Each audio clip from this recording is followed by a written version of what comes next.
J'ai tellement d'actualités à partager avec vous que je vais décliner 3 épisodes d'affilée, semaine après semaine, durant ce mois de mai pour essayer de retranscrire au mieux tout ce boulot qu'il y a, parce que c'est vrai, il y a du boulot au mois de mai, mais vraiment pas que ça, toutes ces récoltes, toute cette abondance, toute cette atmosphère aussi, parce que là, le potager commence à inonder de couleurs, de saveurs, de tonalités, et on ressent de plus en plus de bonheur à y passer du temps. Et avec ce confinement, j'ai l'impression que ces valeurs-là prennent encore plus de sens à essayer de se rapprocher de choses essentielles.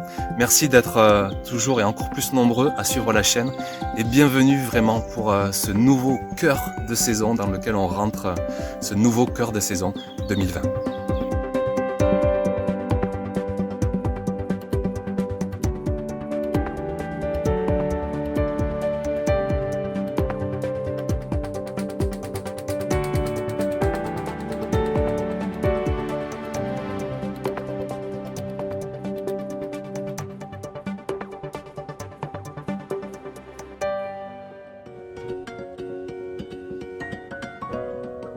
D'avoir semé mes tomates vers le 20 mars et pas avant, comme l'ont fait bon nombre de jardiniers impatients, eh bien je suis dans un très bon timing pour espérer les planter durant la première quinzaine du mois de mai.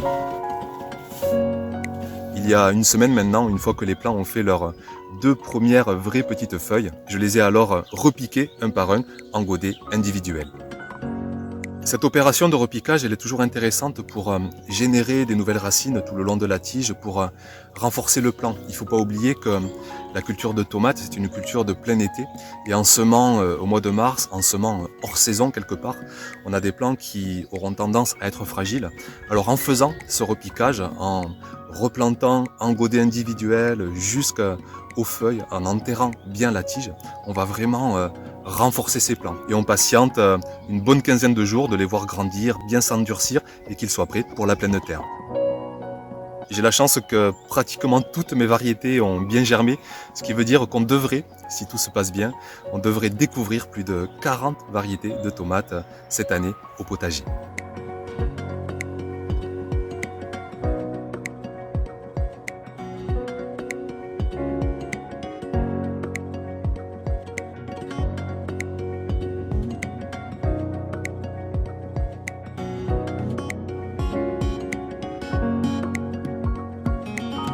On se régale de radis depuis quelques jours, depuis quelques semaines même. Cette culture, on peut pratiquement la semer toute l'année. Pour les radis, il n'y a pas de mystère, un sol meuble et surtout un sol toujours humide. Bon, par contre, on n'est pas les seuls à s'en régaler. Vous pouvez voir que les radis sont bien croqués. Ce sont les limaces qui sévissent beaucoup en ce moment avec ce temps humide. Mais bon, elles sont quand même assez sympas, ou en tout cas, j'ai pris aussi la précaution d'en semer à la folie, ce qui fait qu'il nous en reste quand même un bon nombre à récolter. Une fois cet espace consacré aux radis libéré, je peux attaquer de suite avec un nouveau semis. Et le sol est maintenant assez réchauffé pour accueillir le premier semis de haricots de la saison. Idéalement, ce sera bien d'avoir un sol autour des 12 degrés, 15 degrés. Encore mieux, on ressent cette douceur en posant simplement la main sur la terre. Et puis aussi, ce sera important d'avoir un sol qui ne soit pas gorgé d'eau, sinon les graines de haricots risquent de pourrir avant de germer. Je sème en poquet. Semer en poquet, c'est l'action de semer par petites grappes de 4 ou 5 graines. Et la culture de haricots s'y prête très bien. On espace ces petits poquets de 40-50 cm en tous sens. Je sème la variété Purple Queen.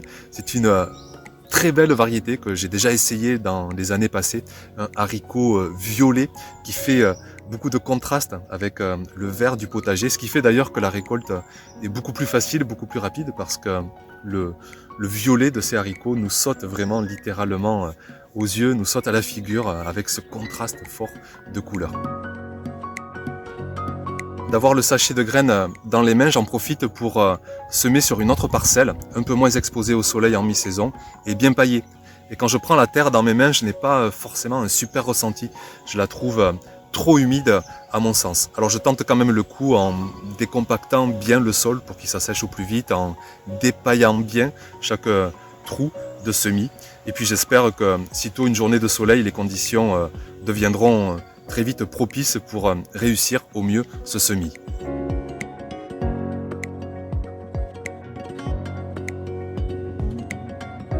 Pour finir avec ces premiers semis de haricots, je sème mes premiers haricots grimpants cette fois. Je les installe à la base d'une des structures du potager. Là aussi, je prends soin de bien décompacter ce sol qui me semble toujours un peu trop humide. Je l'aère sur les tout premiers centimètres en espérant que les graines de haricots seront là aussi rapidement dans les meilleures conditions de germination.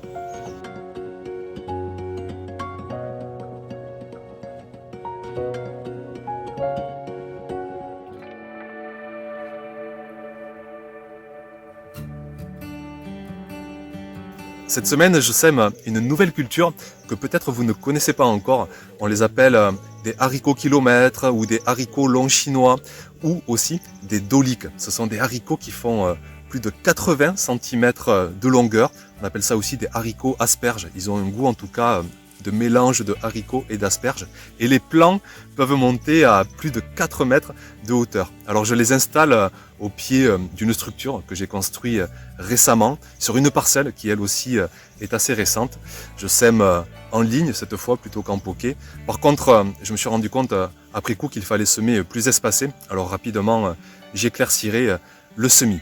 Mais là aussi, j'ai beaucoup d'espoir dans cette nouvelle culture, que ce soit visuellement, gustativement, et on suivra ça bien sûr dans les semaines à venir.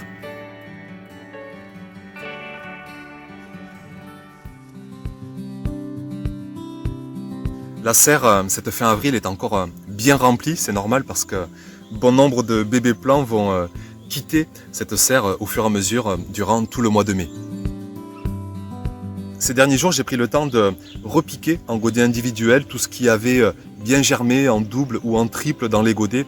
Il y a 15 jours, j'avais semé des melons, des pastèques, maïs, tournesol, butternuts. J'avais mis 2-3 graines dans chaque godet pour m'assurer d'avoir au moins un plant par godet. Et avec un très bon taux de germination, je me retrouve avec plusieurs plants par godet. Alors il est temps, par exemple ici pour les butternuts, de les séparer en godets individuels.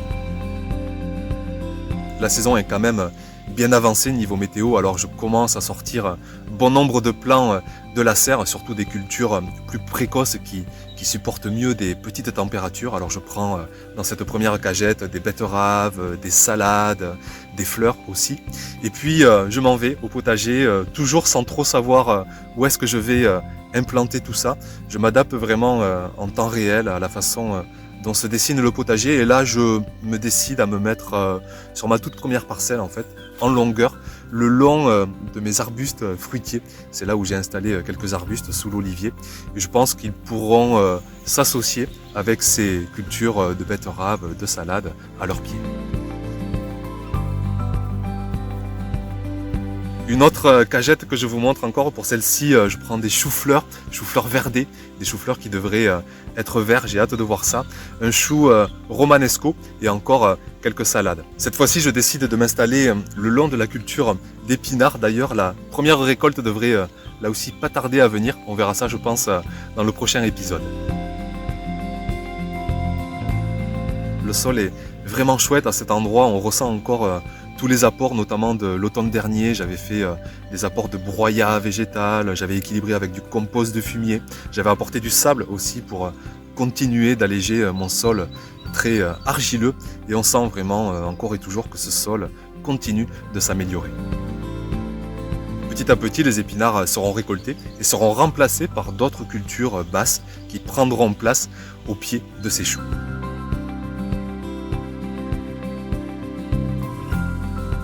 Rapidement, une dernière cagette avec encore des betteraves, et c'est l'occasion de vous parler des betteraves en godet. Vraiment ici au potager, ça marche bien, même si c'est vrai que rien ne remplace un semis en pleine terre. Mais l'avantage, comme toujours en godet, c'est qu'on se prémunit un peu plus d'attaques de limaces par exemple. Les plants sont plus avancés, plus adultes, plus robustes, et ils résistent plus facilement à une éventuelle attaque de ravageurs. En parlant de limaces d'ailleurs, il me semble que j'ai pas mal de choses à vous montrer.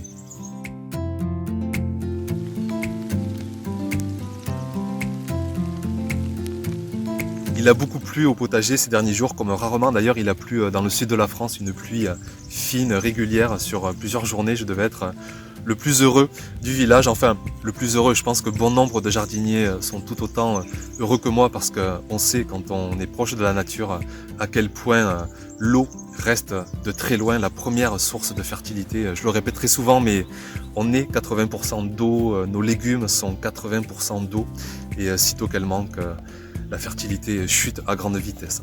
Alors vraiment, on est extrêmement heureux de voir cette humidité au potager. Seulement, il y en a d'autres qui adorent aussi cette humidité, ce sont les limaces. Elles sont là en centaines, en milliers cette année, malgré toutes les précautions que je puisse prendre de biodiversité, d'auxiliaires, d'aromatiques. Non, il n'y a rien à faire. Quand les limaces se décident à envahir un potager, rien ne les arrête. Regardez ces jeunes plants de tournesol, à peine je les ai eu plantés que 2 jours après, ils commençaient déjà à se faire méchamment attaquer.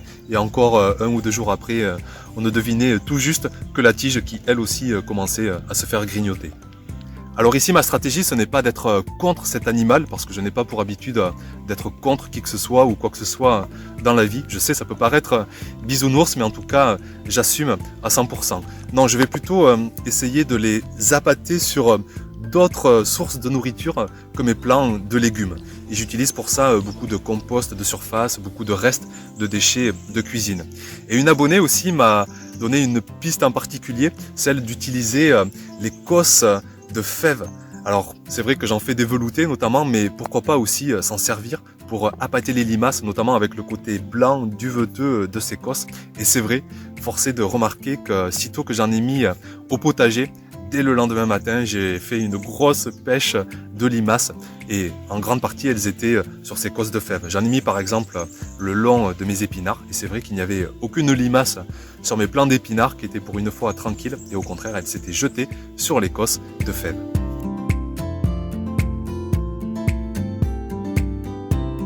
Autre solution encore pour essayer de se prémunir de cette invasion de limaces, je prends le temps de rempoter dans des godets plus importants mes plants en serre. Je prends l'exemple des plants de tournesol, mes premiers en pleine terre se sont fait dévorer. Et bien tous ceux qui me restent dans la serre, je les transvase, je les rempote dans des godets plus importants. Comme ça, ils vont pouvoir mieux se développer encore, plus grossir, plus devenir adultes, avoir des tiges plus conséquentes et ils résisteront bien mieux à une éventuelle attaque de limaces. Alors c'est vrai, c'est beaucoup de terreau utilisé, mais j'ai la chance d'en avoir beaucoup que je fais moi-même à la maison, en mélangeant un peu de sable avec du compost de feuilles mortes, avec du compost maison, avec du compost végétal.